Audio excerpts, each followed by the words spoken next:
Remember when the US presidential candidates were arguing for a month about dank memes? In a lot of ways, it kinda seems like a distant memory. Like nowadays, we're listening to AI text-to-speech presidents play Minecraft and make anime tier lists, and it's funny. But part of the humor comes from the idea of how absurd that seems, right?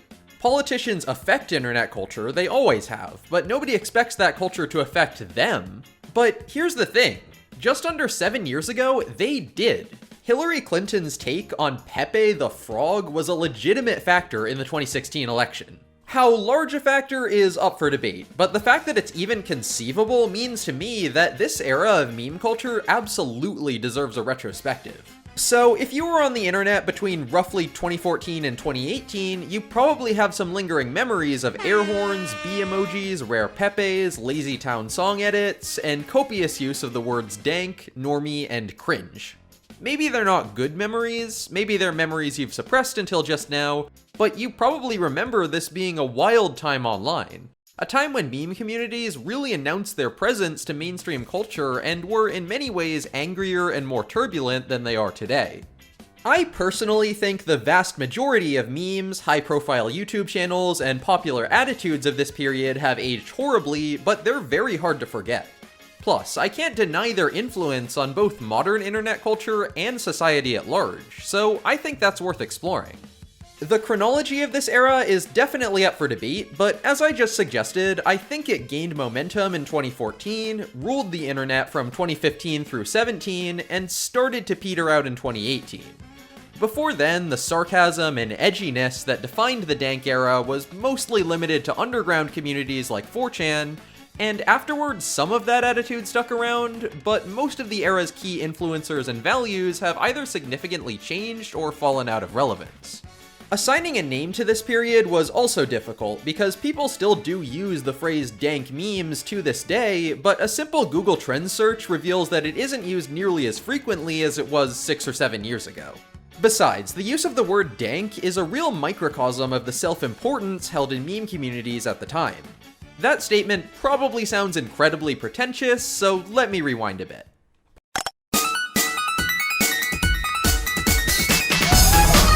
I don't think I can talk about the origin of mid-2010s online culture without talking about earlier online culture and how incredibly corny it was.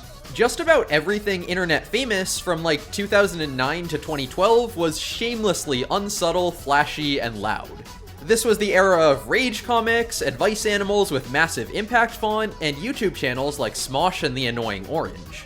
Silly voices and over-the-top facial expressions were staples in online comedy, and the subject matter generally revolved around captioned stock characters, references to contemporary popular media, and deliberate randomness of the lol xd epic bacon variety. Like, if you could combine any given food item with a mildly funny-looking animal, you had at least a shot at going viral. The majority of memes from this period were innocent enough that they wouldn't feel out of place on an elementary school teacher's desk, and the most popular meme that expressed negative emotions was Grumpy Cat. I have some nostalgia for this period, but I completely understand why so many people at the time were ready to move on. It's only natural, and it's far from the only time in pop culture that an overwhelming cheesiness caused the pendulum to swing in the opposite direction. Just like hair metal gave way to grunge in the early 90s, Nyan Cat memes just had to give way to something new. And speaking of wider pop culture, I can see parallels to this phenomenon in other media of the time, most notably music. In the late 2000s and early 2010s, Billboard was ruled by artists like Lady Gaga, Pitbull, Katy Perry, and the Black Eyed Peas, glitzy dance pop stars who sung party anthems in major key with mostly clean lyrics. Not all of it was bad, but a lot of it was pretty shallow and saccharine. It provided the perfect contrast for artists like Halsey, the Chainsmokers, 21 Pilots, and Post Malone to set the stage for a darker and moodier pop climate that would come to dominate at around the same time as the dank meme era. The type of darkness we started to see in music was definitely different than what we saw in memes, notably being a lot more emotionally sensitive, but both of those trends started in similar places and probably fed into one another to some degree. A lot of people cite Royals by Lorde as the beginning of the dark age of pop music, and I can buy that, but I can't really pinpoint a comparable moment that started a new era in memes. That said, a lot of major platforms and creators started falling off around 2013 or so. Look at Google Trends for a website like Memebase or 9gag, or a YouTube channel like Fred or Ray William Johnson, and you'll see a serious decline that never really recovers. If I have to wager a guess, it's possible that the core audience for these memes was just getting a little older. Early 2010s memes weren't exclusively for kids, like anyone could laugh at a Bad Luck Brian meme from time to time, but I would guess a large proportion of the people who were regularly consuming and sharing this stuff were middle schoolers. As these kids entered their high school years, it makes sense they'd want something edgier and more quote-unquote mature.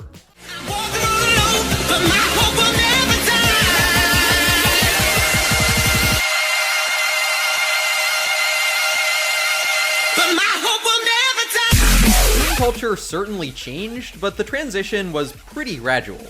In 2013 and 2014, we got things like the Navy SEAL copy pasta, Shrek is Love, Shrek is Life, MLG montage parodies, and YouTube channels like Filthy Frank.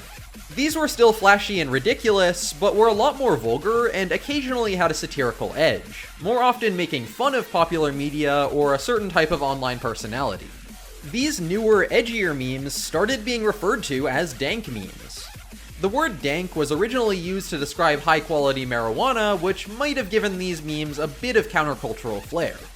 When it came to basic text memes, impact font was starting to fall out of fashion in favor of lowercase closed captions, which made the humor feel notably more deadpan and restrained than it used to. 2014 also gave us a particularly shitty phenomenon known as Gamergate. I was lucky enough to have mostly avoided it, probably because I was pretty young at the time and not really politically engaged, but the gist seems to be that it was a thinly veiled misogynist harassment campaign against several female game developers and critics. I hesitate to attach it directly to meme culture, but it definitely set a precedent for nerdy online spaces as a political battleground, and it probably dispelled a lot of people's ideas of the internet as a purely lighthearted space to share pictures of animals giving silly advice. As we rolled into 2015, the idea of abandoning the more childish aspects of meme culture was exemplified by the massive rise of memes that took screenshots or clips from nostalgic childhood properties and gave them edgy or disturbing twists. SpongeBob watching porn, Goofy being tried for murder, Robbie Rotten having schizophrenia, Club Penguin bots arranged to form shapes that would definitely get this video demonetized, you get the picture. In some ways it was pretty sophomoric, but it was a winning comedic formula, combining expressive, well-known character designs with shock humor in a way that could easily be shared online. We also started to see edgier versions of older memes. Formerly wholesome canine Doge was now depicted using heroin and holding the reader at gunpoint, and of course, relatable icon Pepe the Frog was depicted causing just about every hate crime known to the average Redditor. It seemed like a prevailing MO when making memes was to be deliberately offensive, to take something wholesome and twist it into something you know will piss off its target audience. It was a very sharp reaction to the more innocent memes of yesteryear, which fed into an overall culture of hostility. The word cringe, while definitely used on the internet before then, became a staple of online discourse by 2015. The word cancer was also thrown around to describe minor annoyances, and it seemed like every other meme took the piss out of some recognizable figure or piece of media. A lot of the time it was all in good fun, even when the butt of the joke was personally affected. Like when YouTuber I Hate Everything demonstrated the banality of the Damn Daniel meme by comparing it to this. The plant! The plant! His entire audience made his nightmare come true by forcing Der Plant into becoming its own equally asinine meme. That was hilarious, and probably the first moment that got me thinking about memes on a meta level. But in some other cases, the antagonistic mindset went beyond poking fun and into some level of toxic negativity. There was a large cohort of viral YouTube channels dedicated to relentlessly mocking people for being harmlessly weird. And the most important and influential of these was a creator who I think embodied this whole era. Leafy is here. Like, I don't care how much you hate Jacob Sartorius, you gotta admit that this song is pretty catchy. And by catchy, I'm talking about catchy like catching a fucking disease. Because I swear to God, every time I hear this song, I feel like I'm contracting Ebola.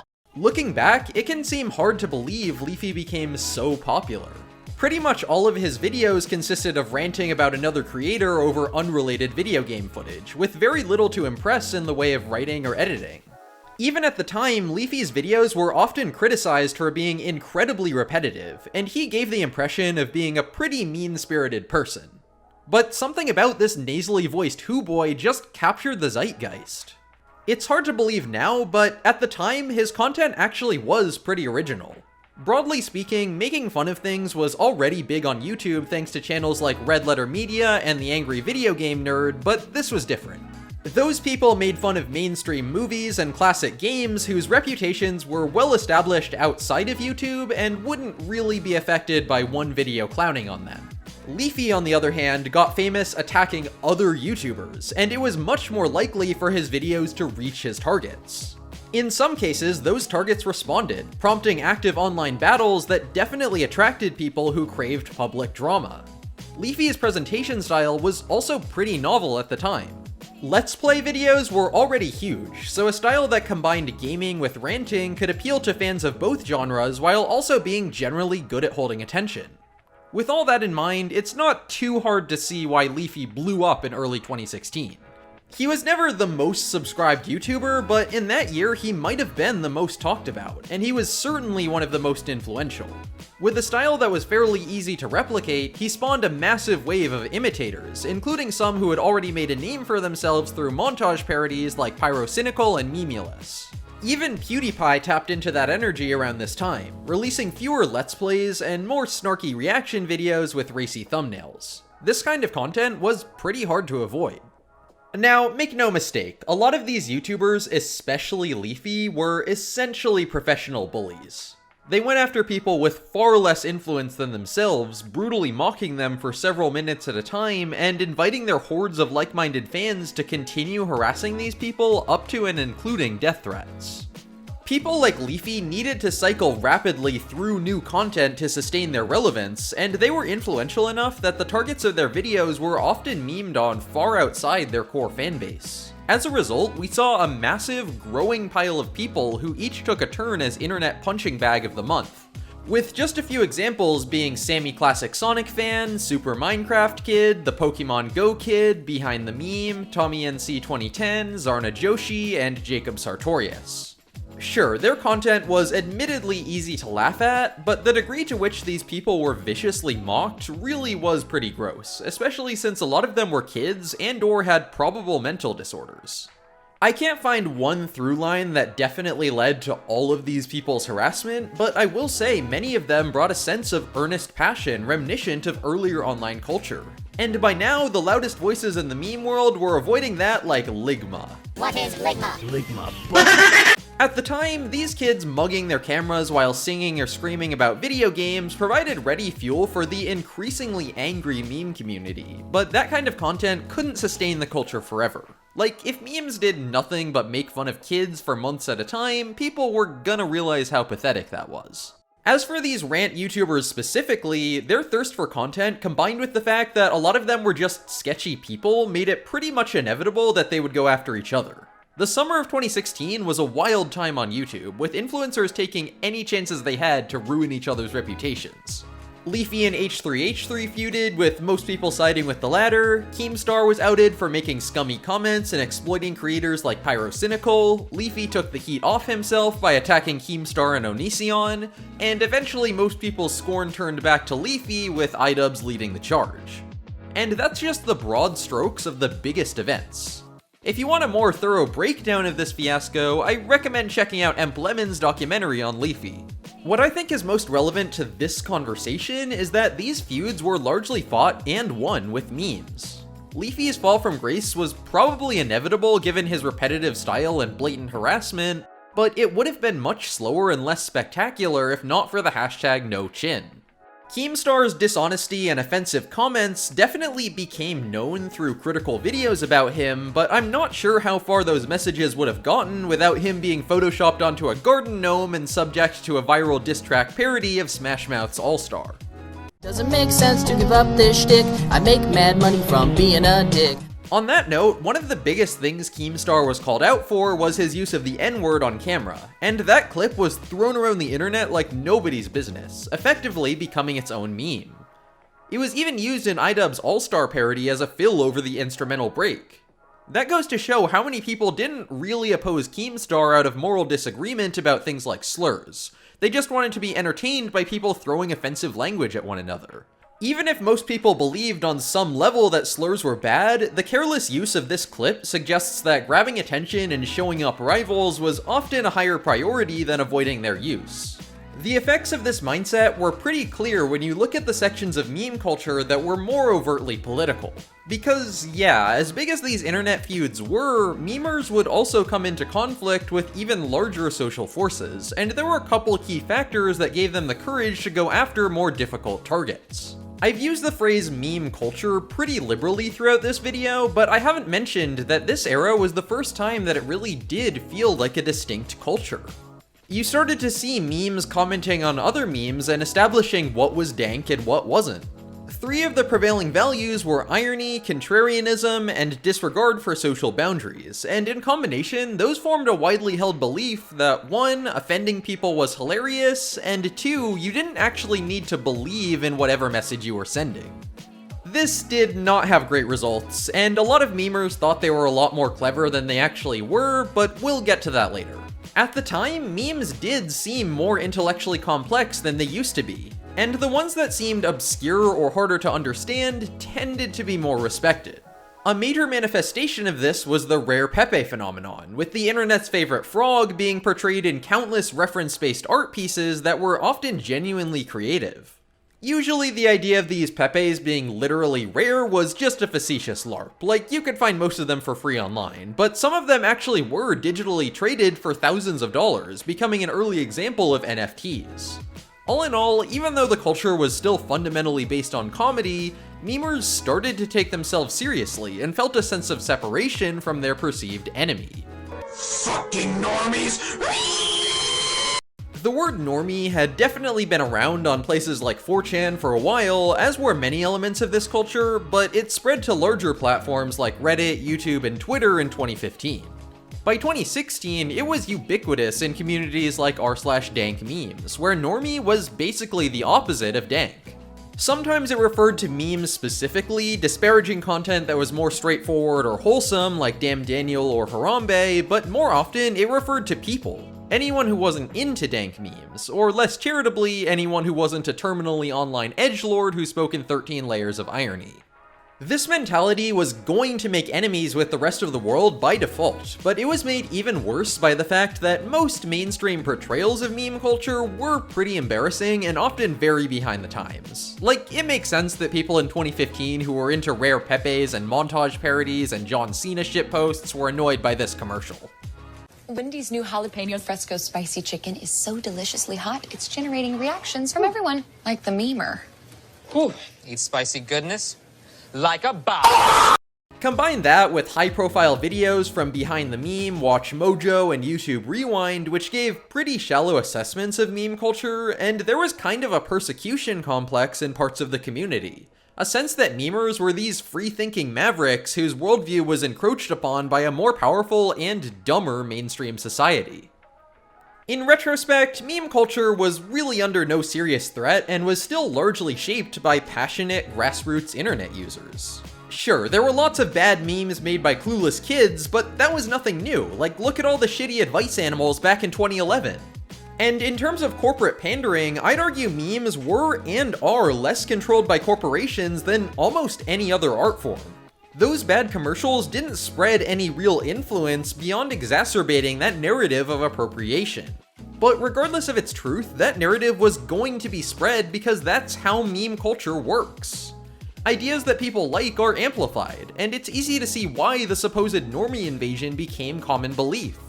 This was a time when the culture was very focused on drama, and there's a certain egotistic appeal to portray memers as being somehow superior to the ignorant masses. Some people even referred to those in the meme community as ascended for being able to find entertainment value in something like Emplemon's bizarre and sensorily abrasive YouTube poops of the same name. The ascended label was definitely hyperbolic, but it reflected a real mentality held by many people on some level. There was also a pervasive sense of anger towards supposed normies and dank meme spaces, made most obvious by the screaming Pepe meme that was huge at the time. With this animosity came exclusivity. Memers were not kind to people who didn't understand a joke, or admitted to liking something enjoyed by people with social lives, or referenced a meme considered stale, which usually meant something older than like 2 weeks. Anyone who didn't get all the right references for all the right reasons was the enemy. This combination of hostility and pride made meme communities ready to take on anyone who seemed to challenge the norms of their culture. And as the United States entered an incredibly turbulent election season, they just had to get involved.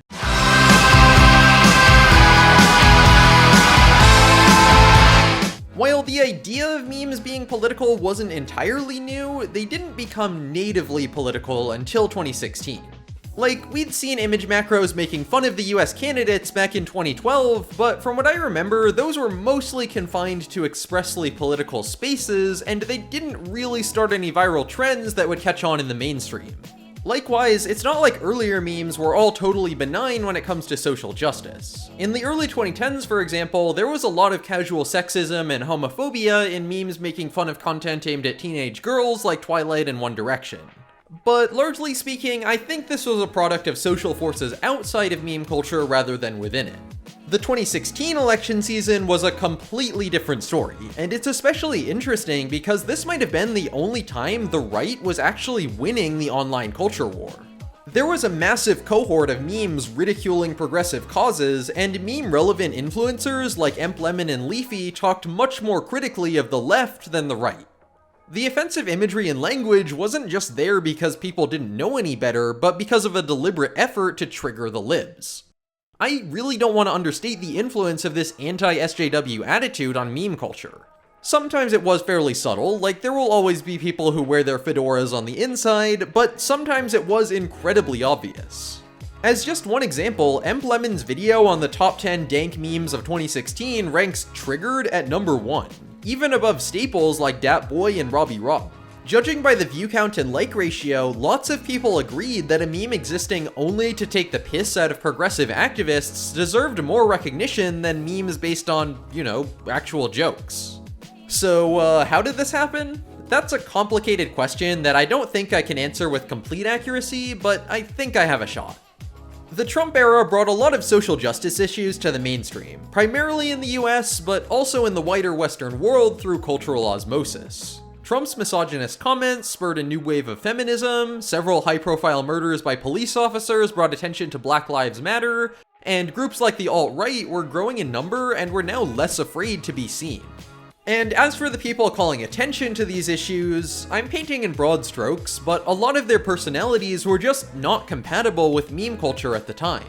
They were direct and emotionally vulnerable in a world where deadpan sarcasm was the name of the game. And a lot of the relevant issues were things where people who hadn't personally experienced them were likely to have reservations about them, just based on the environment they grew up in.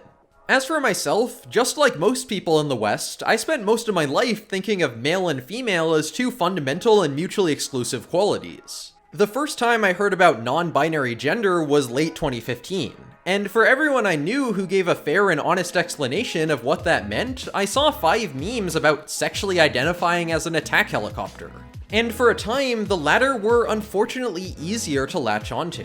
The instinct for a lot of people in meme culture, especially impressionable cis white boys like myself, was to treat social justice advocates as just the latest passengers on the cringe train.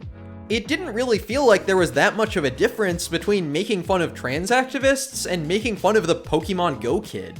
Meme culture taught me that anything with any slightly embarrassing facet that differed from ourselves was worthy of mockery above all else. So after a few unflattering pictures of feminists started circling around online, the dominant image of a social justice advocate on large parts of the internet became annoying delusional whiner, and I'd argue this was at least partially a direct result of cringe culture. To raise the tension even higher, a lot of social justice advocates challenged prevailing beliefs in meme culture with the idea that words could be harmful.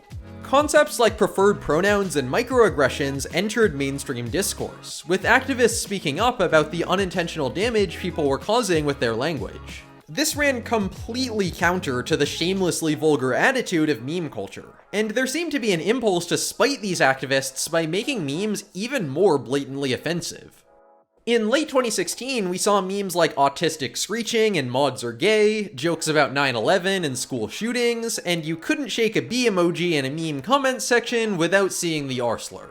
If memes were ever criticized for being socially problematic, the standard response would be that said memes were ironic, and that the critics' attitudes didn't really reflect the messages they were supposed to take away.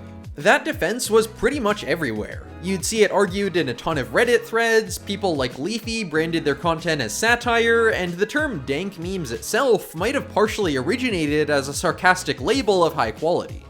But in retrospect, this defense was mostly bullshit. Some of these offensive memes were made with intentional irony, but didn't really make an apparent statement beyond haha, I said a slur. At that point, what the meme is saying at face value is more important than some indeterminate intention of its creator. Like, if you make a meme suggesting Arabs have sex with goats without clearly portraying this perspective as bad, you're just being an irresponsible ass, risking others real harm for the sake of cheap entertainment.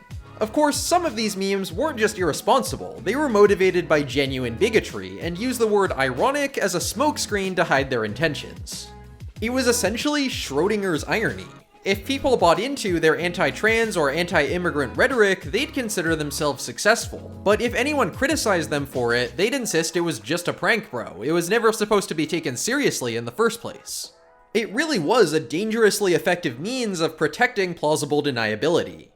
This narrative I'm describing wasn't completely unnoticed at the time. It was even presented in some mainstream news outlets like New York Times and Vox. But pretty much every attempt to explain this problem resulted in overwhelming online backlash, not because the argument was bad in a vacuum, but because it wasn't compatible with meme culture. The internet favored short, snappy phrases, not elaborate explanations. If you took a meme seriously enough to write a long-form article about it, you were ridiculed by default. If you appeared to be genuinely offended by a meme, you were even more of a joke. You were completely out of touch and the ultimate normie. And I can't think of a better time than now to talk about dank meme culture's biggest political target, Hillary Rodham Clinton. When Hillary emerged as a frontrunner for the US presidency, she was often accused of being a bland milquetoast candidate, and I can see where people were coming from. Other than being the first woman to be nominated by a major party, there was hardly anything special about her. She wasn't especially charismatic, especially in the eyes of young men, so it makes sense that she took it upon herself to appear more hip. This did not go well. Dabbing on the Ellen Show and making the most r/fellow kids comment of all time, Pokemon go to the polls, was widely seen as lazy pandering to meme culture without understanding it in the slightest. This already made her the subject of mockery, and with that precedent, she really ended up on the bad side of meme culture when she denounced Pepe the Frog. Well, it wasn't technically her, it was someone on her campaign website who wrote an article responding to a Pepe meme posted by Hillary's opponent, Donald Trump, describing the meme as a hate symbol. While that article might have been a little alarmist, it definitely had a valid point. Pepe was absolutely used as a symbol by white nationalists like professional fist magnate Richard Spencer. And while not all Pepe memes were racist, most political Pepes did come from the far right. So when a presidential candidate tweets an image of himself standing right next to his own likeness as a Pepe, it's fair to see that as cause for concern. But none of that stopped the meme community from taking this article as nothing more than an unwarranted attack on one of their favorite symbols. One reason was the prevailing but irony defense, and another was that Trump's position in meme culture was comparatively better than Hillary's. Yes, there were countless memes taking the piss out of Trump going into the election, from his small loan of $1 million to Bing Bong to his tiny hands, but it went the other way too. While Hillary seemed to only ruin memes, Trump was a bona fide meme fountain, spewing out a new outlandish viral comment every other week.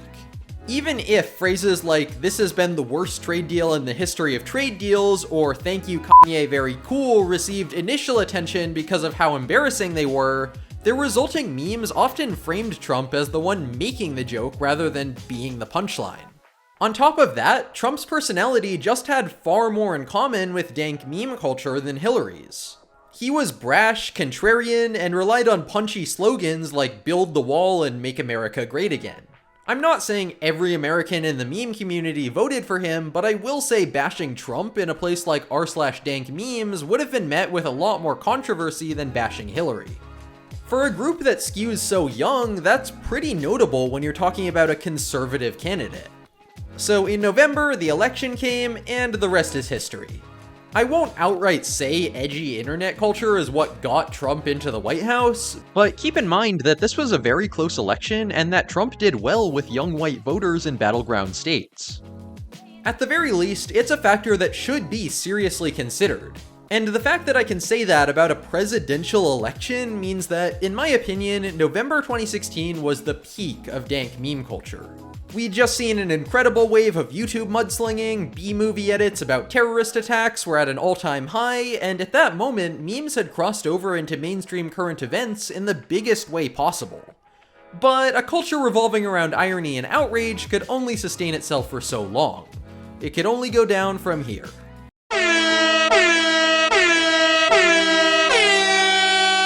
Dank meme culture didn't disappear overnight. It was too decentralized for that to happen. In 2017, there were still targets for cringe culture like Rice Gum and the Paul brothers, there were still plenty of edgy shitposts, and there were still meme-relevant political events. In most ways, this kind of content was as popular as ever, but looking back, it seems like the heart of the fire might have started to die down. That wave of YouTube drama was pretty much over at that point, and the two creators whose reputations were damaged the most, Keemstar and Leafy, were the two most instrumental in keeping that culture alive. Keemstar hosted Drama Alert, a show where he would bring feuding influencers to talk to each other on video, which created further drama and further discussion in meme culture. Leafy had the biggest audience of that whole cohort, and he was a major influence on what was most cool to hate. And like I said before, I don't think anyone set an example of that pure spiteful irreverence quite like he did. Once Leafy became a punchline himself, the culture would have to change at least a little, especially as people started to realize his high school bully persona just wasn't as cool as they used to think.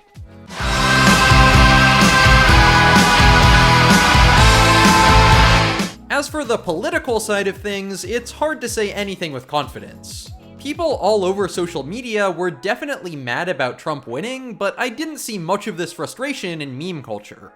Most likely, this was just because meme culture leaned to the right. That was definitely starting to change, more on that later, but even if the culture was becoming more politically divided, that meant the prevailing attitude wouldn't be as strong. And honestly, it's natural for politics and meme culture to come and go. When it comes down to it, people mostly share and browse memes to laugh about trendy topics, and since the most obvious time to be politically engaged was over, at least in the US, there was a decline in political memes overall.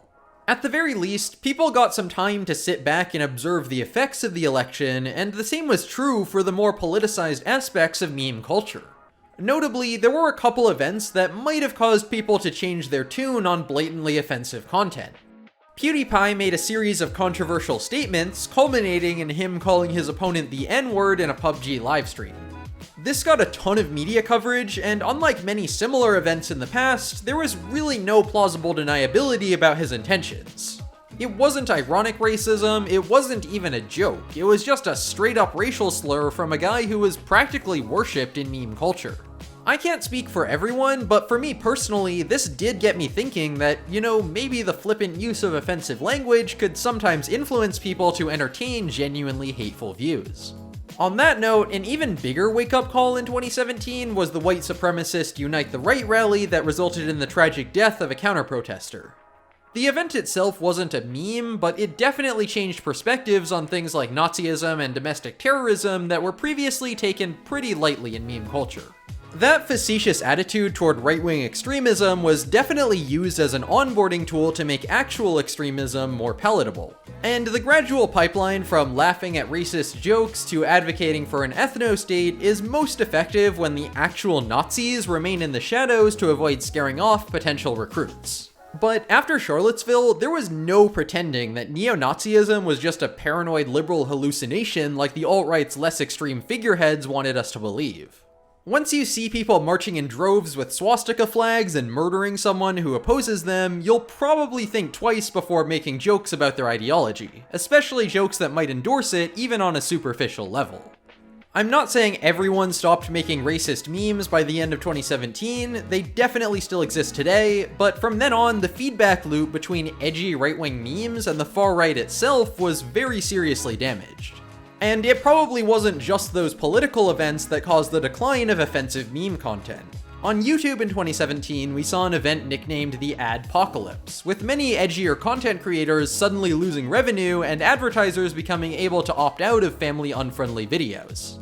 This was probably influenced by the PewDiePie comments and caused quite the stir online. The legacy of the Adpocalypse is hard to judge precisely, but I do think it had some real impact. Many of the Dank era's biggest personalities, even those who didn't end up being publicly dragged through the mud, felt less relevant by the end of the decade. And most of YouTube's breakout stars post-Adpocalypse were decidedly on the cleaner side. That said, there's still plenty of edgy content on YouTube if you look for it, and when you zoom out to meme culture as a whole, YouTube is only one part of that. Still, this was another factor that discouraged people from leaning too hard on the kind of vulgar attitude that dominated the last couple of years. Another platform that might have caused a cultural shift through a questionable policy change was Tumblr. Between 2012 and 2015, the site was absolutely huge, with as much a sense of community and variety of content as anywhere else online. Honestly, I'm probably remiss for not mentioning it until just now, but the thing is, I was never really on Tumblr. It kind of seemed like a parallel universe to the sites I grew up on, with its own sensibilities and values. From what I can tell, those were quite left-leaning, sensitive, artsy, and big on fandom culture and shipping. In other words, very different from the edgelord shitposters of Reddit and YouTube. Tumblr was a pretty common punchline in early dank memes and was often seen as part of the internet status quo. But when the dank era reached its peak, Tumblr had been declining for a while, possibly due to some bad decisions under the ownership of Yahoo, as well as some scandals that I will not be the one to tell you about. The final nail in the coffin was the ban on sexual content in 2018. By then, the Tumblr user base was migrating to other platforms in droves, which led to some of that Tumblr energy being integrated into wider meme culture. One might have expected a lot of backlash to this migration, with Redditors telling Tumblrites to stay out or whatever, but this didn't really happen on a noticeably large scale. Maybe it was because of the web's relative anonymity making it difficult to tell who was from where, and maybe it was because Tumblr users had already been quietly leaving for a while. Ultimately, I think Tumblr's demise resulted in more diversity on other platforms in pretty much every sense, and that kind of gradual shift can definitely help stabilize a culture defined by hostility. Even within that traditional core meme community, there were some changing trends that might have amounted to a shift away from hyper-edgy and offensive content. The first is that over 2017, and especially into 2018, memes got really bizarre. Dank memes never tried to be the most digestible stuff in the world, but when it came down to it, they were mostly traditional jokes with setup and payoff, usually poking fun at something relevant in the real world. This wasn't the case with something like deep-fried memes, where the humor came from the punchline literally being impossible to read, or Despacito 2, which imagined a ridiculous song sequel no one thought could ever exist. These new memes indulged not just in simple irony, but in meta-irony. They were essentially parodies of themselves, often looping back to being proudly meaningless. There were some memes that relied on more traditional jokes, like expanding brain memes, but even those portrayed the narrator as a complete fool. The mere idea of making a salient point, even sarcastically, wasn't as fashionable as it was a couple of years ago, which made things like anti-feminist reaction images and Leafy-style rant videos less likely to take off. By the time the internet lost its shit over an image of Lord Farquaad with Markiplier's face captioned with the letter E, we'd more or less transitioned into the meme Absurdist Era, which we're arguably still in today. This new era definitely left room for satire, but there was no longer a strong prevailing attitude on what people were supposed to laugh at. Perhaps because of this, there are now plenty of memes satirizing that kind of self-important edgelord mentality that had previously been uncritically accepted in online culture. Two notable examples were the Rick and Morty copypasta, where the narrator considered themselves a genius for watching an edgy cartoon, and the Gamers Rise Up subreddit, which jokingly suggested that the oppression of gamers was the biggest civil rights issue of modern times. In combination, these memes lampooned certain internet users' inflated conceptions of their own intelligence and persecution in a way that was both poignant and funny. Now, in the case of Gamers Rise Up, that meme was eventually co-opted by genuine bigots who either didn't get the joke or wanted to use it as Schrodinger's irony. This got to the point where the subreddit was banned in early 2020, but I wouldn't say those people were the dominant group within meme culture.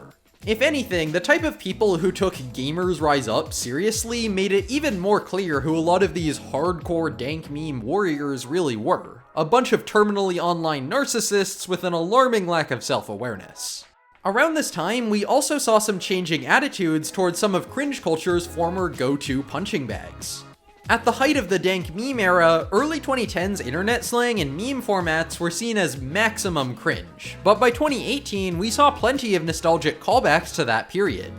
They didn't outright embrace the earnest character of older memes, but you saw some appreciation for a more innocent past in memes like Doge lore, okay this is epic, and a new wave of post-ironic image macros. By 2019, I could personally tell that the culture had changed, and it wasn't because of any meme format, but a game whose online conversation had completely changed: Minecraft.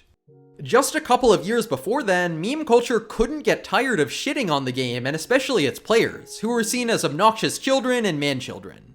Now, the conversation had done a complete 180, and if anything, you were a loser if you didn't like Minecraft. There were a ton of memes about how good it felt to revisit the game, hyping potential updates, and affectionately poking fun at the game and its flaws rather than rejecting it completely.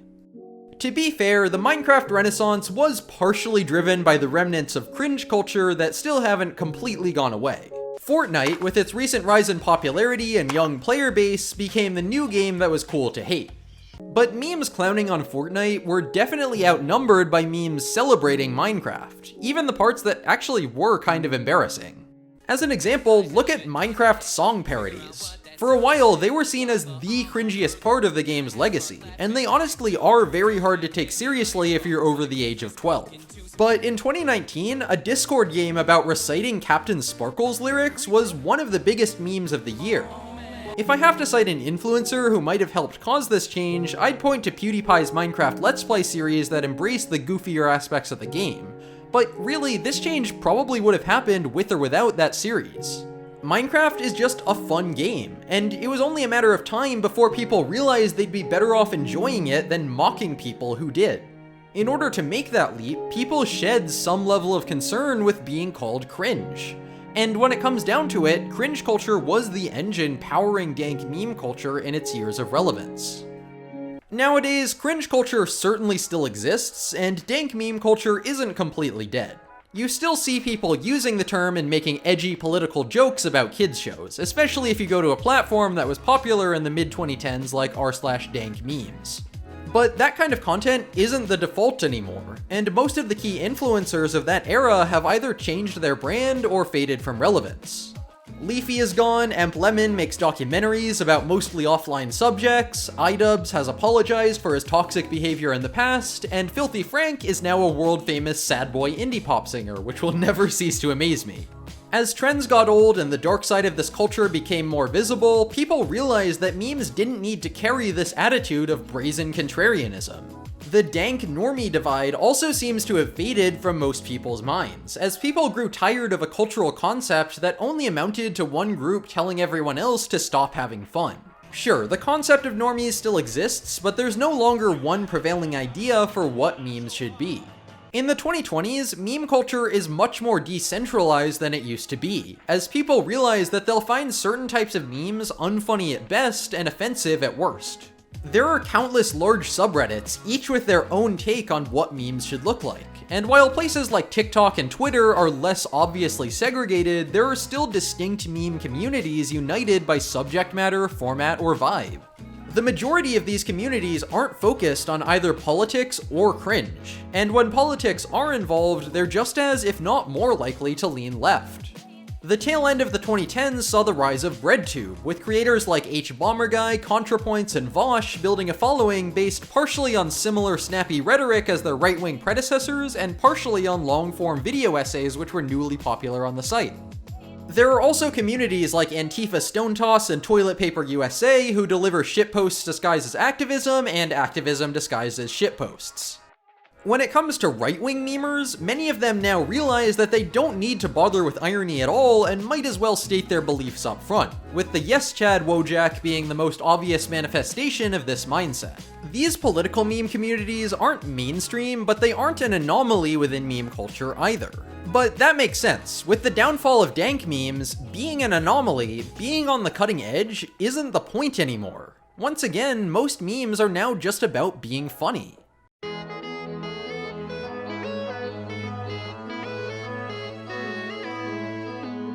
In many ways, the dank meme era felt like the edgy teenage phase of the internet at large. I'm definitely biased in saying that because I was a teenager at the time, but I'm far from the only one for whom this assessment is literal. The mid-2010s were the teen years of early Gen Z, the first generation to grow up with the internet, and even many people outside that age range were at an analogous stage in terms of their experience with this new technology. That earlier, more straightforward era of rage comics and advice animals was like childhood on the internet, maybe even for people who weren't literally children at the time.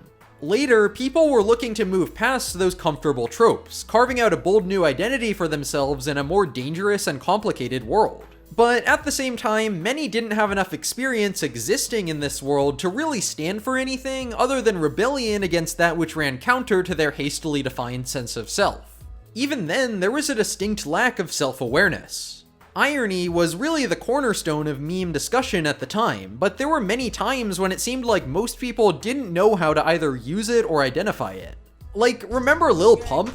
That guy was the punching bag of the entire internet when Gucci Gang came out, but looking back, it was pretty clear that he was beating the memers at their own game. Provoking outrage was exactly his intention. If someone writes a lyric like "Your mama still live in a tent" and you make a meme suggesting you wish they would die sooner, the joke is really on you. But goofs like that allowed room for growth. Modern meme culture is still drenched with irony, but it isn't as preoccupied with looking more socially aware or clever than anyone else. It embraces the idea that no one can truly understand the intention behind anyone's shitposts, and focuses on content where the presence or absence of irony doesn't even matter. Look at all the memes from last fall portraying Ohio as a surreal eldritch location. Are they exaggerating the state's genuine weirdness? Are they continuing previous jokes about Ohio? Do they suggest that nobody outside Ohio really sees what's going on there? Is the portrayal of Ohio as anything other than a boring flyover state itself an ironic joke? The meme can be funny under all those explanations, which is part of what makes it so popular. Another element introduced in the dank era that's here to stay is transformativity, and unlike irony, this was pretty much fully realized from the start. By transformativity, I mean the idea that a piece of pop culture can develop an entirely new identity after becoming a meme. Memes have always been based mostly on references and often took liberties with their actual source material, but for the most part, early memes evoked the same emotions as their sources, just ported to a new context. Like, Chuck Norris was famous for being a badass cowboy/martial arts dude, so memes took his badassery to ridiculous extremes. The first major exceptions might have been rage comics of all things, with people like Obama and Yao Ming getting catchphrases they never actually said, although I guess many people assume they were real. By the dank era, when Pepe started screaming at normies, he was no longer the chill stoner roommate from Boys Club. He was the collective avatar of this culture, an expressive but unassuming bottom feeder prone to fits of rage when his territory was challenged. That specific attitude might have changed, but the idea that a pop cultural figure can have a meme identity completely separate from their real or canon identity is stronger than ever. Look at something like Kid Named Finger. That meme has nothing to do with Breaking Bad, and shoehorning a reference to an acclaimed TV series into a butchered, terrible dad joke is probably what makes it so funny. Last year's Morbius memes also played with a similar principle. Forcing a completely unremarkable movie into relevance by making shit up about it takes mimetic mutation to a whole new level. Robbie Rotten walked, so Michael Morbius could morb. Speaking of Robbie Rotten, I couldn't possibly end this video without mentioning the donations for Stephen Carl Stephenson's cancer treatment in the wake of We Are Number 1 memes. Even though he tragically could never fully recover, this was an unprecedented humanitarian effort within meme culture that really stands out amid the general meanness of the time. Sure, you could argue it wouldn't have happened if Stephenson wasn't already one of the few figures memers universally liked, but it shows that a beneficial sense of community was there, even if it might have been somewhat constrained at the time. It's a dynamic that's shown up again more recently, both in concerted efforts like Team Trees and more general trends like the serious attention to mental health concerns in things like Doomer comics. As a final point, those comics, and Wojaks in general, are a perfect summation of how modern memes stand on the shoulders of giants. Many have pointed out that Wojaks are essentially rage comics in terms of structure, but they're filtered through the more cynical tone of the Dank era. And a lot of them aspire to more emotional nuance and honesty than memes from any previous era. While they still sometimes indulge in playful nihilism reminiscent of the Dank era, they generally aren't content to just say, haha, nothing matters, it's all ironic, let's joke about drinking bleach. At the end of the day, that attitude doesn't really get you very far in terms of personal growth. It's not a solution to the problem of self-actualization, it's a cop-out.